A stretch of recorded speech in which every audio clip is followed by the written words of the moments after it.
नमस्कार, बहुत स्वागत है आपका। आप देख रहे हैं किस्मत कनेक्शन और मैं हूं आपके साथ शैलेंद्र पांडे। हमारी सनातन परंपरा में, हमारी हिंदू परंपरा में हम देवी देवताओं की उपासना तो करते ही हैं, हम प्रकृति की पूजा भी करते हैं और इसी क्रम में हम पर्वतों की, नदियों की, वृक्षों की पूजा भी करते हैं। इसीलिए हम ज्येष्ठ के महीने में माता गंगा की विशेष पूजा करते हैं और उस पर्व को कहते हैं गंगा दशहरा। आज हम बात करेंगे गंगा दशहरा की महिमा के बारे में और इसके विधान के बारे में। बात आपके राशियों की करेंगे और आपके प्रश्न का उत्तर भी देंगे। तो चलिए कार्यक्रम की शुरुआत करते हैं और सबसे पहले जानते हैं गुड लक।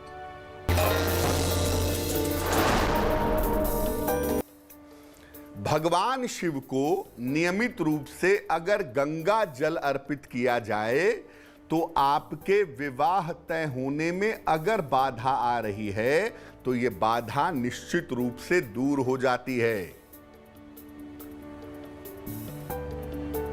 सबसे पहले जानते हैं कि गंगा दशहरा का पर्व है क्या और यह पर्व इतना ज्यादा महत्वपूर्ण क्यों है। देखिए, गंगा दशहरा मुख्यतः माता गंगा के अवतरण का दिन है। ज्येष्ठ शुक्ल पक्ष की दशमी तिथि को माता गंगा का प्राकट्य हुआ था।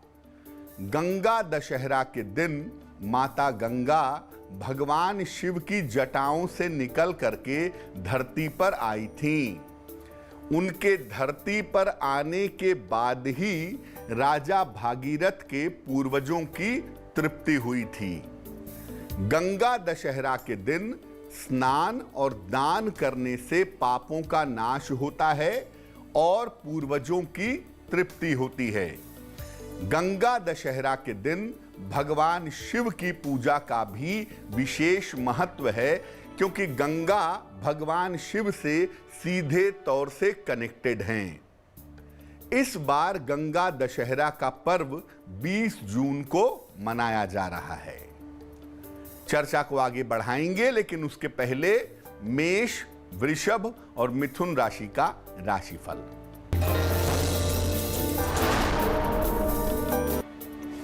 मेष राशि, नौकरी में परिवर्तन के योग हैं।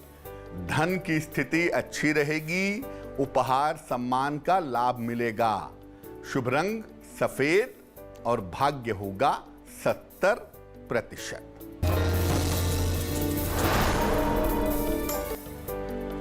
वृषभ राशि, काम की अधिकता रहेगी।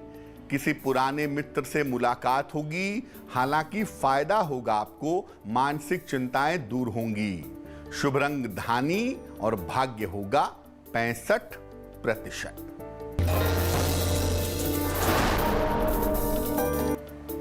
मिथुन राशि, धन लाभ के सुंदर योग बने हुए हैं। आपका मानसिक तनाव कम होता जाएगा और आपके संतान की उन्नति होगी। शुभ रंग होगा गुलाबी और भाग्य साथ निभाएगा 75%। अब ये जानते हैं कि गंगा दशहरा के दिन करना क्या चाहिए। देखिए, गंगा दशहरा के दिन किसी पवित्र नदी में या गंगा नदी में स्नान करें या घर पर शुद्ध जल से नहाएं, उसमें गंगा जल थोड़ा सा मिला लें। इसके बाद मां गंगा का ध्यान करके उनकी पूजा करें, उनके मंत्रों का जप करें। माता गंगा की पूजा में जो सामग्री प्रयोग करेंगे उनकी संख्या 10 होनी चाहिए। विशेष रूप से उनकी पूजा में 10 दीपक का प्रयोग करें। इसके बाद अनाज का दान करें किसी निर्धन व्यक्ति को, या दान का संकल्प लें कि मैं दान करूंगा। और ये दान भी जो है ये 10 मुट्ठी अनाज का हो तो बहुत अच्छा होगा। कर्क, सिंह और कन्या राशि वालों का वक्त कैसा है, आइए जानते हैं।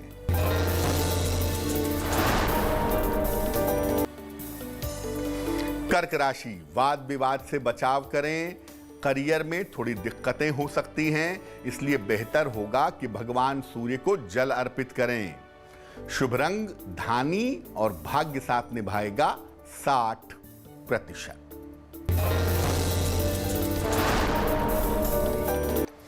सिंह राशि, करियर की स्थिति में सुधार होता दिख रहा है। कोई शुभ समाचार आपको प्राप्त होगा। धन की स्थिति आपकी ठीक बनी रहेगी। शुभ रंग होगा आसमानी और भाग्य होगा 70%।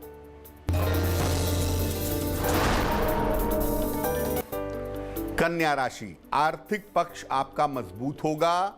परिवार में सुख शांति आएगी। स्वास्थ्य का ध्यान बनाए रखेंगे।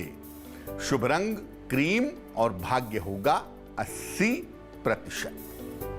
चर्चा को आगे बढ़ाएंगे, लेकिन उसके पहले आपके प्रश्न का उत्तर जान लेते हैं। निशा द्विवेदी ने हमें सवाल लिखा है मिर्जापुर उत्तर प्रदेश से। इनकी जन्म की तारीख है 21 जनवरी 1966। जन्म का समय है 9 बजे सवेरे और जन्म का स्थान है लखनऊ। ये लिख रही हैं कि जमीन को किसी ने इनके जमीन को गलत तरीके से कब्जा कर लिया है, जिसके लिए इन्होंने एफआईआर किया है। उसका कोई समाधान नहीं हो पा रहा है। इनके पति का देहांत हो गया है, 2 बच्चे हैं इनके, तो इनका भविष्य कैसा रहेगा।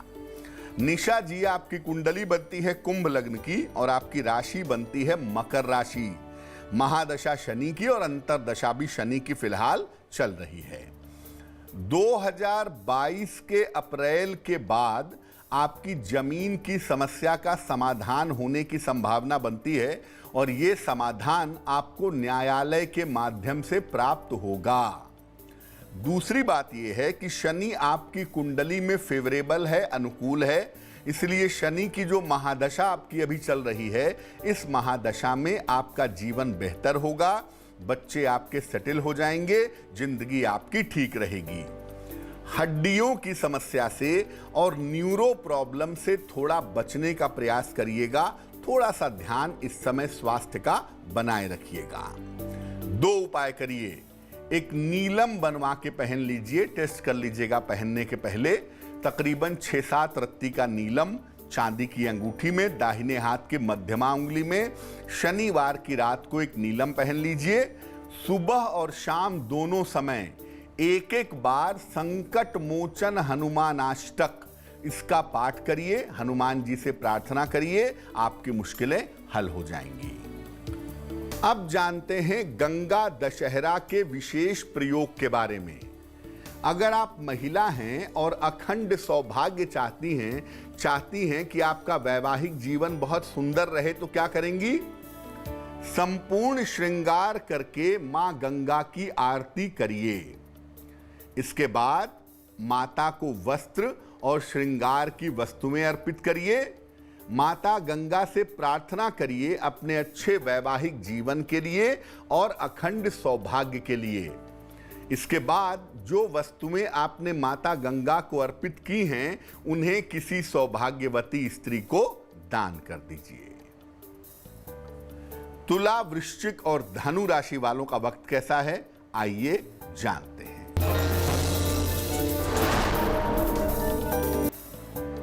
तुला राशि, करियर को लेकर थोड़ी चिंताएं दिख रही हैं। व्यर्थ का विवाद भी दिख रहा है। बेहतर होगा भगवान सूर्य को जल अर्पित किया जाए।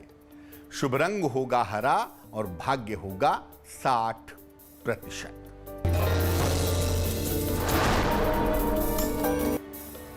वृश्चिक राशि, व्यर्थ की चिंता न करें, धन हानि से बचाव करें और बेहतर होगा गुड़ का दान कर दें तो आपकी मुश्किलें कम हो जाएंगी। शुभ रंग होगा पीला और भाग्य होगा 65%।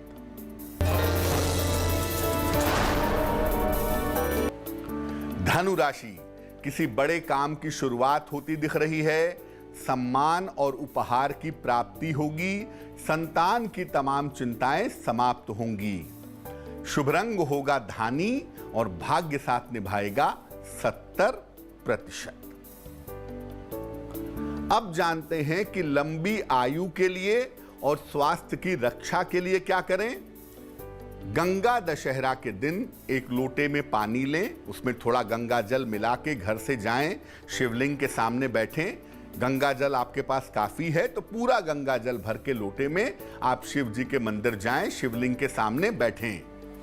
गंगा जल को धीरे धीरे शिवलिंग पर गिराएं, यानी गंगा जल से शिव जी का अभिषेक करें। इसके बाद अमृत मृत्युंजय का जप करें। ओम जूं सह माम पालय पालय, ओम जूं सह माम पालय पालय, इसका जप करें। अच्छे स्वास्थ्य के लिए और लंबी आयु के लिए प्रार्थना करें। मकर, कुंभ और मीन राशि वालों का वक्त कैसा है, आइए जानते हैं। मकर राशि, करियर की स्थिति में सुधार हो रहा है, पद प्रतिष्ठा का लाभ होता दिख रहा है, मानसिक चिंताएं आपकी दूर होंगी। शुभ रंग आसमानी और भाग्य होगा 80%। कुंभ राशि, करियर में सुधार होता जाएगा, स्वास्थ्य की स्थिति अच्छी बनी रहेगी, किसी महिला के सहयोग से आपको लाभ होगा। शुभ रंग होगा नीला और भाग्य होगा 75%।